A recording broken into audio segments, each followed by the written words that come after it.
Genesis chapter 6. We're going to look at verses 1 through 4 again tonight. Talk a little bit about some of the things we talked about last week, and then we'll probably begin to move our way through the text. Would somebody like to read the first 4 verses of Genesis chapter 6? When the men began to increase in number on the earth, the daughters were born to them. The sons of God saw that the daughters of men were beautiful, and they married any of them they chose.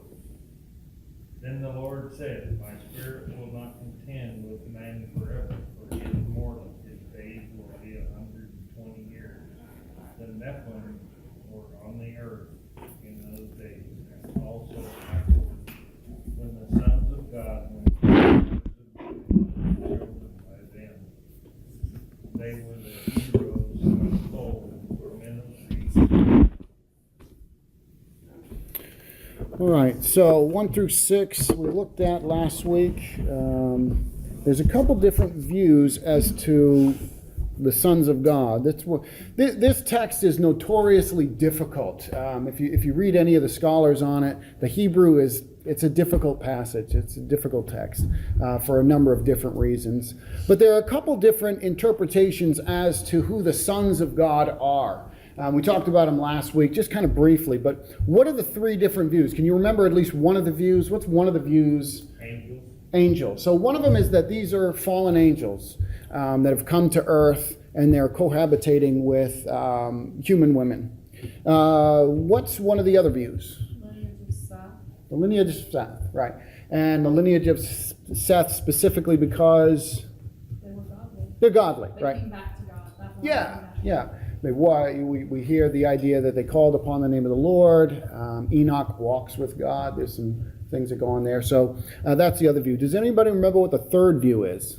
Those serving God. Well, that would be the godly view. Yeah, those serving God. Go ahead, Mike. I don't know if you talked about it, but I've heard the kings Yes. taking women, whoever they chose, is almost like a premarital ritual that kings kind of abused. Yeah, so the other view, the third view, is that they're kings or noblemen, something along those lines. And in the Near East, as well as throughout kind of the ancient world, kings and rulers were often considered sons of the gods. Caesar was claimed to be a son of the gods, those kind of things. So a lot of the ancient Near Eastern people, those who were the kings and stuff, they were looked at by a lot of people, but they were viewed themselves, the kings or whatever, as sons of the gods or whatever. So those are the 3 kind of views. What is one of the reasons some people think that this is talking about angels? Does anybody remember? Because of that passage in Job. In Job, right. The phrase sons of God is used in Job a couple times. 3 times. 3 times sons of God is used in Job, and at least 2 out of the 3 seem to be talking about angels. Angelic beings. Yeah, angelic beings. So that's kind of the main, that I've heard, that's kind of the main argument for that. Now I'm going to list a couple reasons why I actually take the view that this is the godly, that this is the line of Seth. And I'll give you my reasoning behind it and some of the scriptures and things like that. Angels are called sons of God in Job, but we never find demons or fallen angels described as sons of God. Again, outside of this text, if this text is talking about it. So it's not like we find fallen angels or demons or even Satan called a son of God or anything like that. So there seems to be maybe some question here in my mind. Humans are the ones who are most often described as sons of God. If you look just numerically through the scripture and you look for the phrase sons of God or son of God, something along those lines, it's typically used of humans. Again, outside of Genesis 6, it's only 3 times that it's used of angels that I could come across. So you've got, and I'll list off a number of these, but you've got Deuteronomy 32:8, which talks about sons of God, and it's referring to Israel. You've got Matthew 5:9. Oh, yeah, I Luke. never looked up Deuteronomy 32:8. There you go, Deuteronomy 32:8. It's good to review. Matthew 5:9, Luke 20:36, Romans 8:14, as well as 8:19. Galatians 3:26 and Exodus 4:22 to 23. So those are some of the ones we looked at last week, and some text to look at. Another reason that I think that these are the godly line of Seth mixing with the ungodly is because chapters 4 and 5 make a distinction between the two lines, between Cain's line, which are all evil as far as we can tell, that we just get this constant discussion of those who are wicked. They're kind of following this path. And then chapter 5 is discussing Seth's lineage, and they're falling in line with God's will. They're calling on his name, those kind of things. And so I believe that that's the background to chapter 6. Chapter 6 begins a new kind of discussion, what happens when they mingle together. Another thing that I think is a good argument that these are humans and not angels is that God created everything to reproduce after its own kind, didn't he? Genesis chapter 1, the birds are going to reproduce after their kind. Even the plants, they're going to produce after their kind, those kind of things. So we don't have dogs mating with cats and having half-breeds. We don't have humans mating with animals and coming up with half-animal creatures or things like that.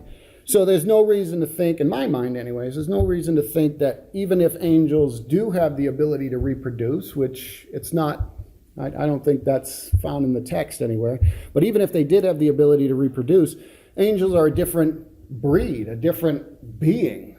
So to think that they could mate with humans would kind of go against the idea that God said they would reproduce after their own kind, right? In my mind anyways, it's this kind of idea of things reproducing after their own kind.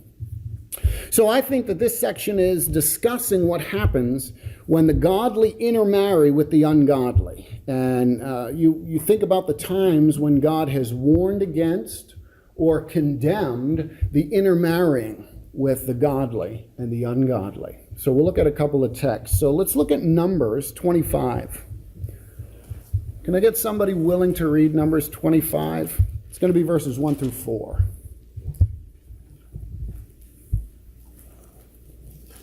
Numbers 25, 1 through 4. Mike, you okay to do that? Sure. Mike from Mass.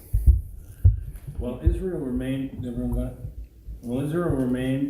at Shittim, the people began to play the harlot with the daughters of Moab.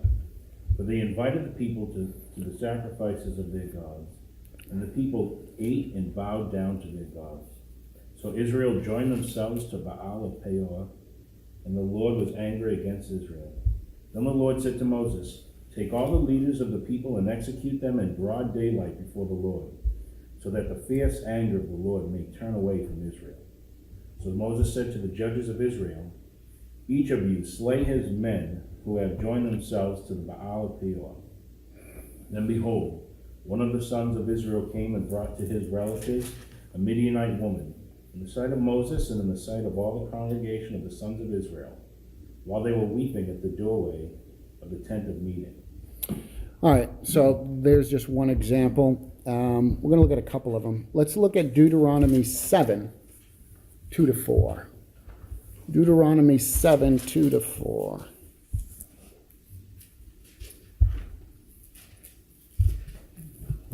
We got somebody else who would like to read? Did you You say want to read? Okay. 2 to 4?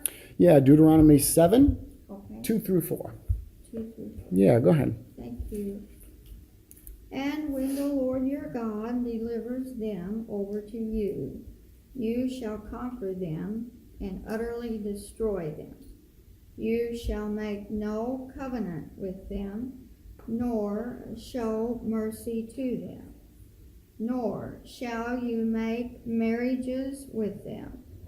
You shall not give your daughter to their son, nor take their daughter for your son, for they will turn your sons away from following me to serve other gods. So the anger of the Lord will be aroused against you and destroy you suddenly. All right. And then the last one to look at is 1 Kings 11. 1 Kings 11. And there's others we could look at, but I think for tonight. 1 Kings 11, it'll be verses 1 through 9. 1 Kings 11, 1 through 9.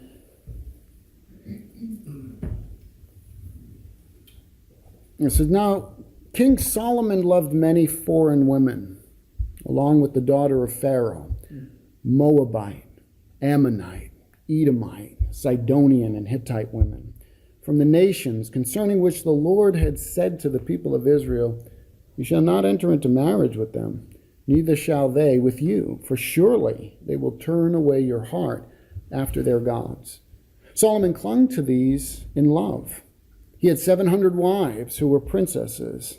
I don't know why. I always think that's funny. Women are always wanting to be I don't know. They were literally princesses, but he had 700 wives who were princesses, and 300 concubines. And his wives turned away his heart. For when Solomon was old, his wives turned away his heart after other gods. And his heart was not wholly true to the Lord his God, as was his heart, as was the heart of his David his father. For Solomon went after Ashtaroth, the goddess of the Sidonians, and after Milcom, the abomination of the Ammonites. So Solomon did what was evil in the sight of the Lord, and did not wholly follow the Lord, as David his father had done. And Solomon built a high place for Chemosh, the abomination of Moab, and for Molech, the abomination of the Ammonites, on the mountain east of Jerusalem. And so he did for all his foreign wives who made offerings and sacrifices to their gods. And the Lord was angry with Solomon because his heart had turned away from the Lord, the God of Israel, who had appeared to him twice. So again, I think here we've got these examples of godly people being turned to false gods, to idols, and away from Yahweh by their wives. And this is something we're told to be careful of even in the New Testament. Paul will talk about, the company you keep. Be careful of the people that you hang around with, the people that you get your counsel from, right? Because bad company, right? That classic saying, bad company corrupts good morals. How much truer is that when your bad company is the person you take to be your spouse? There's been many examples, even in modern kind of days, where people were lovers of God, they were following God, and yet they married someone who was an atheist or something along those lines, and they tend to be drifted away. It doesn't always happen, but we see here biblically, as well as maybe you even know people that kind of have drifted away because their partner has kind of led them astray, or their friends had led them astray, something along those lines. So I think that's what's going on here. I think that's just in chapter 6. I think that's another example. Chapter 4 and 5, you've got the godly and the ungodly mixing, and they marry, and what ends up happening is the ungodly influence and impact, just like they did for Israel and for Solomon, and happens today, and they fall off into wickedness. They fall away from God, that kind of stuff. So the earth is really beginning to be full of all wickedness and evil and things along those lines. Another thing that we come across here is the Nephilim. What do you know about the Nephilim? What maybe you've heard, or maybe you've studied, or maybe you've seen, or maybe you don't know, but what do you think? What are the Nephilim? Who are the Nephilim? Who are they?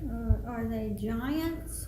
Sort of? They're giants, right? The word Nephilim seems to mean giant. Some of your translations will actually say giants in the text. Some of them will just say Nephilim, something along those lines. Well, that's the question, right? Were the Nephilim, were they half angel, half human, creatures of offspring? I don't think so. I think that they were giants in the land. But that is a view that's out there, especially if you take the sons of God not to be godly people, but angelic beings. I don't take that view. I think that they're godly people who have intermarried with ungodly people, and the Nephilim here are just mighty men of valor. In fact, it says that. The Nephilim, they're the mighty men of valor, the giants that were in the land. Now, I have heard, go ahead. now Goliath was a Philistine, and I Mhm. think he was a bit of a giant. Yeah, he was a giant. He was a tall guy. He was a big guy. I've actually Yeah. heard that he was one of them. That's Yeah. what they told me. I mean, I don't know. Yeah, I don't think it says he's a Nephilim, but It says the Nephilim were on the earth in those days and also afterward. yes, So yeah. Goliath could have been one. Yeah, I mean, I've never heard the phrase used of him specifically, but I have heard it is used elsewhere in the Bible, at least one other time in Numbers 13:33, and it speaks of the Nephilim who are the descendants of Anak. So again, that's after the flood. The Nephilim are still on the earth. And again, I think the best translation is just the idea that these were giants. In fact, in Numbers 13:33, that's what the people say. They'd gone into the land and they said, "We saw the giants, we saw the Nephilim, and we seemed to be like grasshoppers to them," that kind of thing. So they're just men of renown. The text says they're just men of renown, men of valor. You could imagine what giants like Goliath and a bunch of people like that, these big kind of masculine, huge people could do in war. Their fame would kind of spread. The movie 300. Yeah. Wasn't the guy that was on there, wasn't he supposed to have been one of those? Like one of the giant guys? In the movie, maybe, but it wouldn't be related to the Bible. But that's just a movie, so I don't know. I can't remember if they talked about him being a Nephilim. They talked about him being a god, Yeah. but there were plenty of kings who claimed to be God, Caesar and stuff like He that. was also a giant. In the movie, Yeah, In that's the supposed to movie. be Xerxes. Yeah. But he's portrayed as being really tall. That's from Yeah. a comic book. And It was then- made- yeah, it's a movie. It's a movie. We don't get our theology from movies, right? 'Cause- That's why I was asking. But sure, yeah, there's nothing wrong with asking the question. So, Were these people aberrations, do you think? Or, I mean, even though we have Goliath, did they seem to be produced as a result of sin? Or, well, again, this passage is, if it depends on how you understand the underlying text.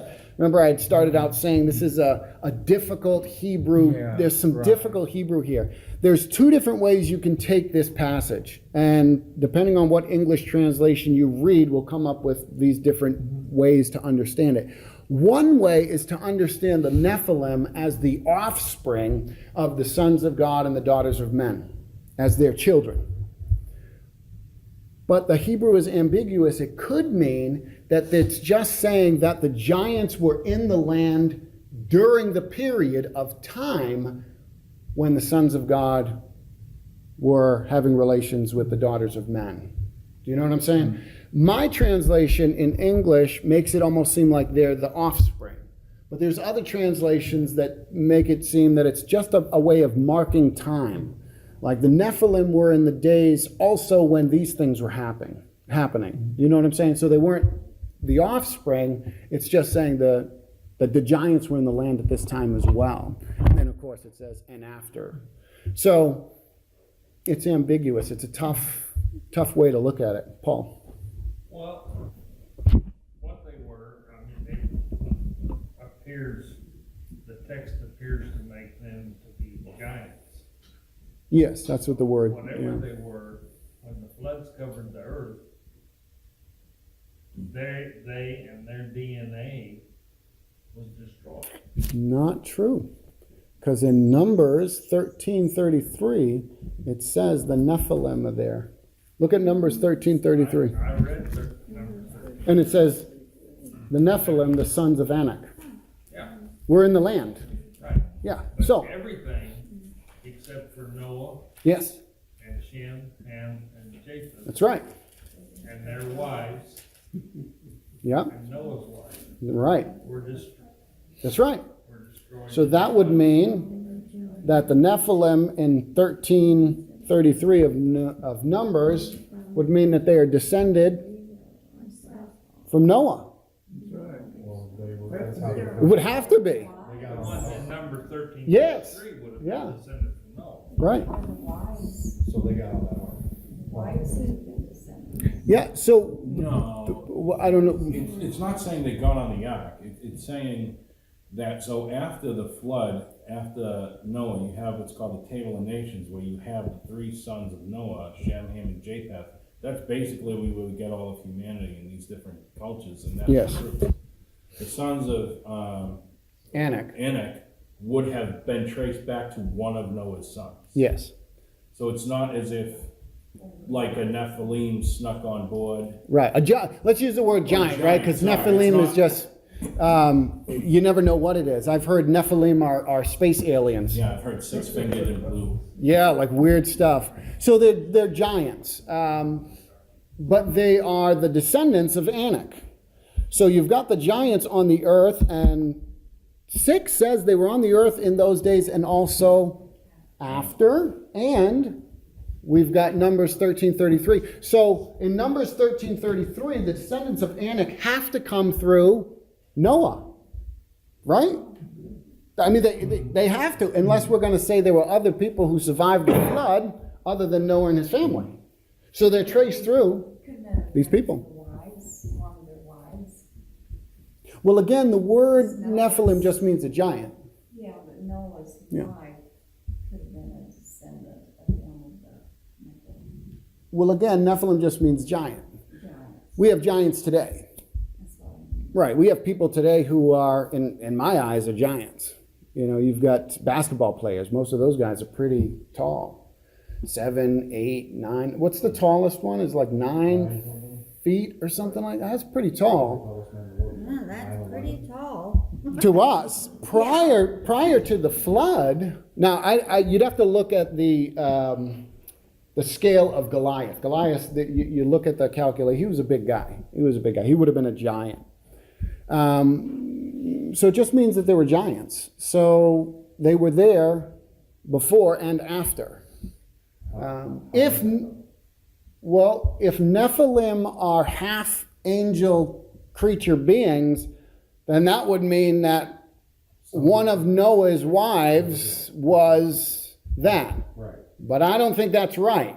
I think they were just humans Oh, okay. that were big, and they did a lot of crazy stuff, and there were giants afterwards as well.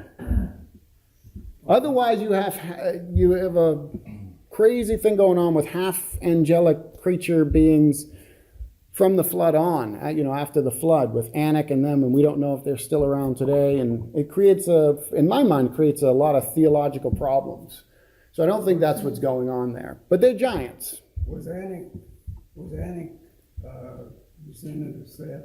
Or do we know? I don't know offhand. And I'm not sure if it tells us. It just says, I know in 13 it just says he was a descendant of But Noah Anak. was a descendant of Seth. Noah is the father of, yes, Noah is a descendant of Seth. So basically, everybody that survived, after the flood, everybody After can the still flood. trace back to, even though you've got the 3 different, it still all goes back. It's got to go through Noah, right? Right. You go through Noah, and Noah is in the line of Seth. And then, so Cain's line, but a bunch of other lines are gone as well. It's not just Cain, but it's a bunch of other lines, even in Seth's line. There would have been a bunch of other potentially lines, again, depending on who the wives are and that kind of thing. But I don't know. I'd have to look through the genealogies and see if I can trace it. What Have you done any research on the population of the earth at this time? Out of these 8 people that were saved, how many? Yeah. How big the earth had grown? At that, I- how far they had spread? You mean prior to the flood? Prior to the flood? No, I haven't, but I have seen, and I don't know them offhand now, but I've seen calculations of how quickly and rapidly after the flood the population would spread based on how many people we have today, going back to 8 people in the ark and what that kind of rate would look like and all that. But prior to the flood, I don't know. I haven't looked at any calculations. But we do know that the whole earth, right, God says the whole earth was full of wickedness and violence and that. So however many people there were, it was full of wickedness, it was full of violence. And that's the reason that God judges, is for the wickedness and the violence and all of that. Go ahead. I think it came into God's heart that he was sorry he had created man. Oh, yeah, it definitely says that, right? God is sorry that he created man. Yeah, and he's going to wipe them all out. Emily, did you have something? Well, I was just the verbiage of how it reads. It is very confusing, Yes. and so I was just trying to find some clarification while I was listening. Mhm. And it says, I found a website which that doesn't mean. But it says, sons of God in the Job passages refer to good angels and distinguishes them from Satan, the fallen angel. Since only fallen angels would be marrying humans, they wouldn't be referred to as sons of God. Yes, I had mentioned that, but just briefly, Yeah. that it But would, that kind of helps Yes, me sure. get through that, I guess. Yeah. Because why would an angel, like you said, why would an angel be having relationships with a human? Right. And Yeah, and is it possible? Yes, and all those kind of things, right. But yes, that's kind of the way I would think as well, some of the things that I would look at. But the point is, the text is very difficult. It's ambiguous. There's I mean, Hebrew scholars are saying it's ambiguous. It's hard to kind of wrap your head around exactly what's going on in the text, especially with the sons, not with the sons, but with the Nephilim, especially there's 2 options. The Nephilim are the offspring of this mixed relationship, or they are just in the land at the same time as this kind of thing is going on. It's an ambiguous, it's kind of a difficult Hebrew passage. I don't know Hebrew very well. I took 1 semester of it, haven't kept up with it, so I have to go with what the scholars say on that kind of thing. But it's difficult. So it talks about them being these giants, or the Nephilim, these giants, they're men of renown. Again, it's the idea of famous. It doesn't mean necessarily that they are famous in a good way. It could mean, it's kind of a neutral word, it could mean that they were infamous. And the context of this seems to suggest that they were infamous. But there's also the word valor. Sure. And to me, valor Yeah. means more of an honorable. Yeah, read yours. Go ahead. Read your translation. Oh, don't ask me to do that, 'cause I Oh. So I'm struggling here to. Is it the end of 4 that you're looking at? These were the mighty men who were of old. They were of old men of renown is what this one says, but I think Yeah. in my Bible, and I have a King James actually, I think I saw the word valor in my Bible. Yes, it's going to be a translational issue because mine says renown. And again, it's an ambiguous term that could mean they were great people like King Arthur. They were courageous and all that. Or it could mean that they were infamous. They were men of well-known. They were well-known, but why were they well-known? You know what I mean? That kind of thing. So valor, and again, this gets us a little off track, but the King James, a lot of the words in the King James have changed meanings today. Back then, they would have understood what it meant, and that may be one. I haven't looked, but that could be what's going on there. But it seems to be, from what I've looked at, it seems to be the idea is it's a neutral term that just means these guys were well known. Genghis Khan is well known. Yeah. He might have been considered a great hero of his people, but not by everyone. You know what I mean? Hitler, very well-known person, a man of renown in the sense of known. He's known, and he might have been looked at, and he was looked at as a great guy to the people who, you know, he wasn't killing, you know, in death camps and stuff like that. So again, it's just this idea. It seems to be the most natural way to look at it is just a neutral term that just means that they were well-known. Again, depending on the context, the word has different meanings. So that's what I think was going on. The last thing that we might want to think about is the idea of 120 years. This was mentioned, somebody had mentioned it 2 weeks ago. They were asking a question about it. Are they here? Was the person who asked about the 120 years here tonight or no? Was that was you? Yeah, and you had suggested maybe this is that after the flood, the lifespan is going to decrease. And then last week you said you don't think that's right. You think that because people did live longer than 120 years after the flood.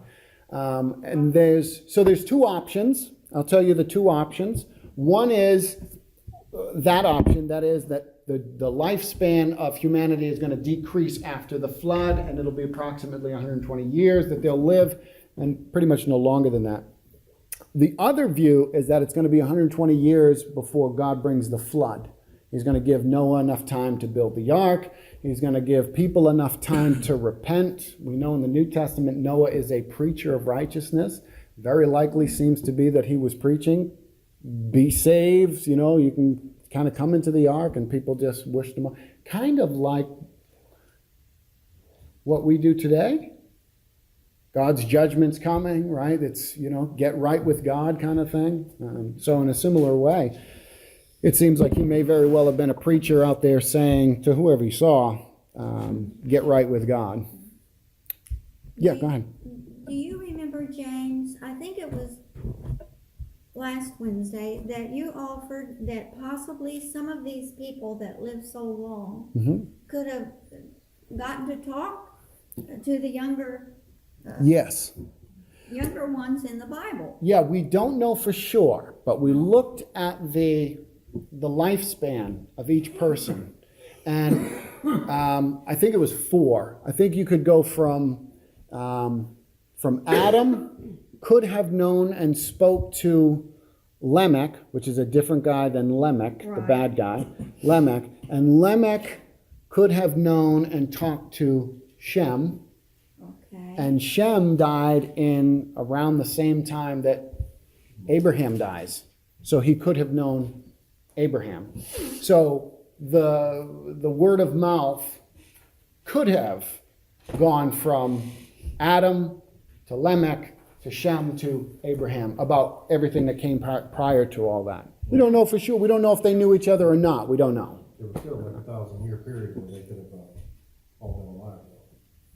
Not all of them together, but there's an overlap with those. So you got 4 people, right? 4 generations back, you get all the way back to 4 people back, you get all the way back to Adam, kind of thing. But each generation of that would keep telling stories, I imagine. Yeah, well, they definitely did that. In fact, this brings up a good thought. If you look around the world and you look at different religions and different cultures of the world, you'll find flood stories in every culture around the world.